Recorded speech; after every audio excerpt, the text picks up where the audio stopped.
Hey everybody, what is up? Welcome back to Final Trade. It's been a while since I featured any decks on the channel, and I thought I'd kind of come back to that by talking to you about my favorite Magic constructed format, Premodern. Now, Premodern Magic is not an official WotC recognized format.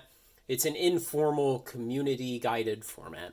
So there's a website, premodernmagic.com, that gives a lot more details, has a small band list, and has links to decks, to a very nice search engine of cards that are legal, and links to things like Facebook groups, Discord servers, and other ways to get involved. And so, what pre-modern is cards from generally the era when you had the old, what we call now, the retro frame, not the modern frame that cards are printed with. And so, specifically, pre-modern is 4th edition and Ice Age through 7th edition and Scourge.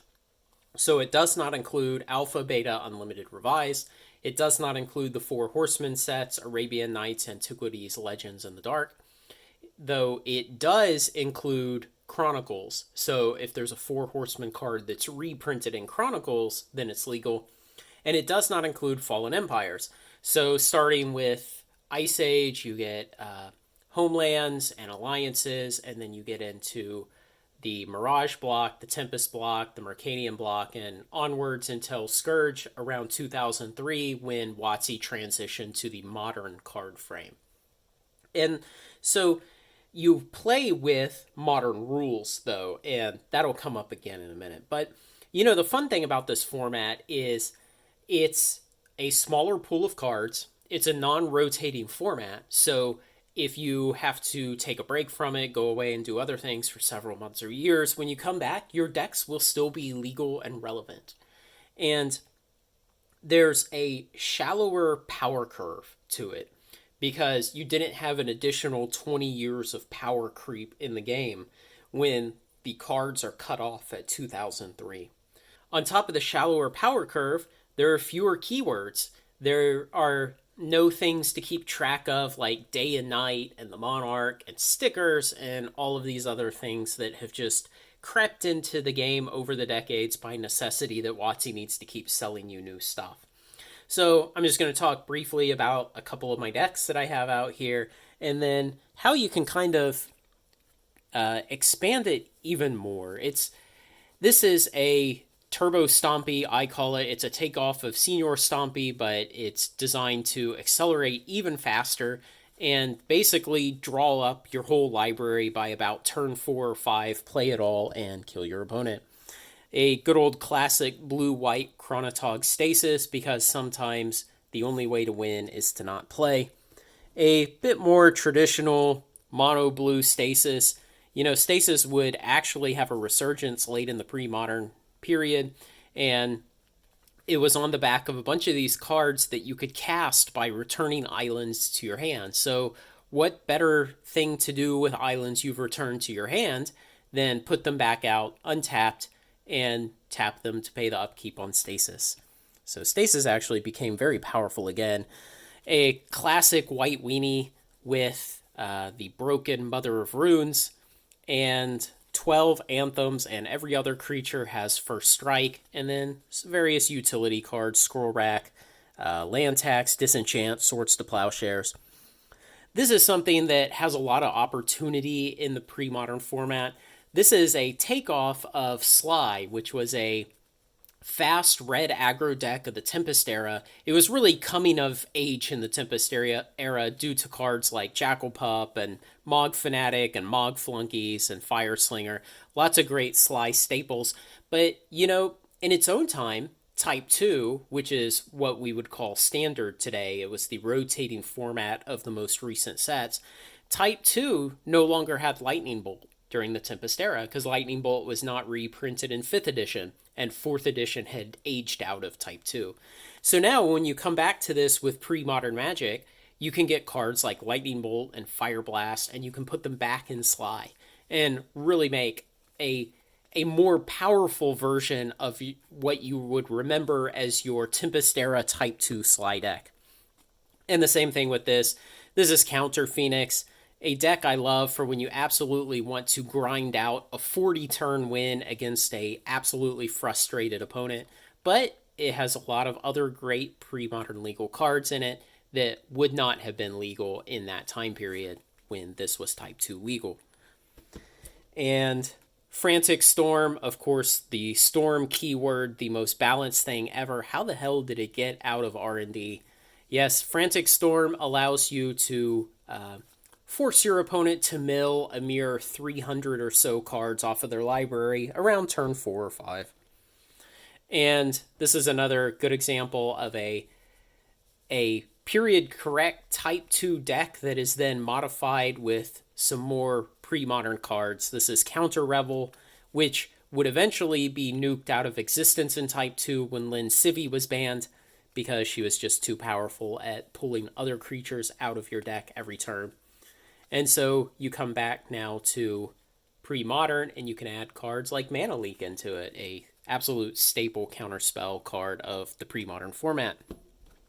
Another good one, Channeler Aura, because creating infinite mana in order to attack with a infinite power, infinite toughness creature who is granted trample by something else in this deck is totally balanced also.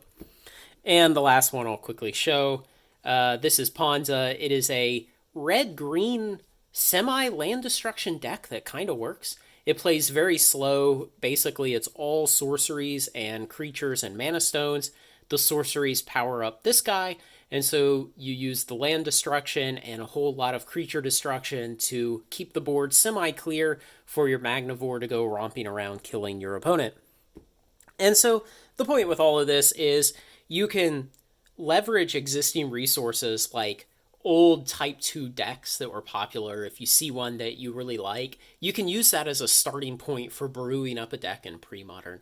You can take that and then you can just use the database of cards that are legal in pre-modern, and you can up the power level a little bit while kind of keeping the archetype the same. And so that's one thing that I really love about this format. We get to take all of our old classic decks that we're nostalgic for, that we remember from type 2 play in the 1990s, and we can make them a bit more powerful, a bit more robust and versatile.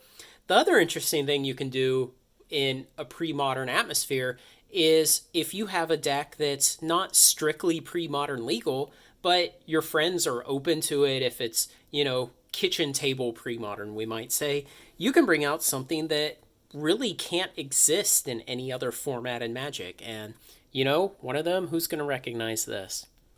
Yeah, Prosperity, Cadaverous Bloom, Squandered Resources, Infernal Contract, and Natural Balance. Yeah, this is Pros Bloom.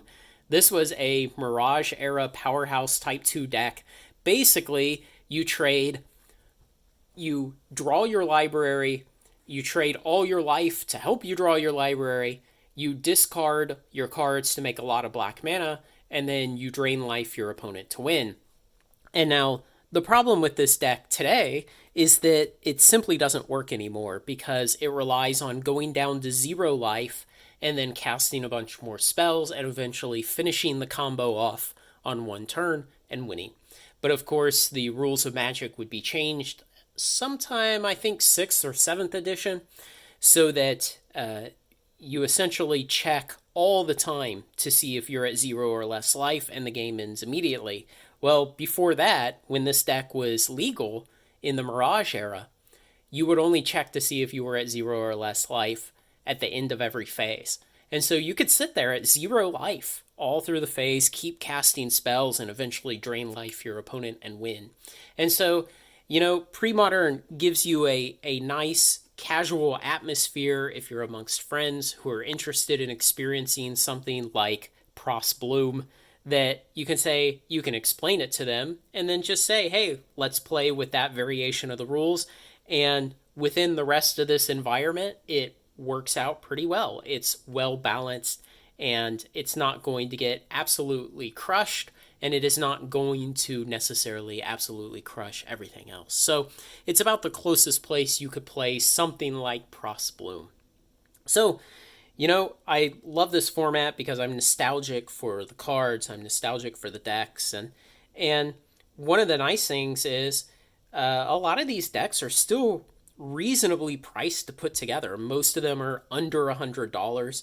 There were some that really surprised me with how cheap they were. I think the mono blue stasis, when I originally put it together about a year ago, it was only like $60. It was very cheap. And so there's some opportunities like that. And you can just kind of reconnect with what this game was like in the 1990s if you're nostalgic for that, if you played it back then and you want to re experience it now. And there's a pretty good sized following of people who enjoy pre modern magic that can go along with you. So let me know what you think, guys. Do you play pre modern? Do you like it? Do you have a bunch of decks you'd like to share? Let me know down below. Otherwise, like, comment, share, and subscribe. Join me on Final Trade. Thanks a lot.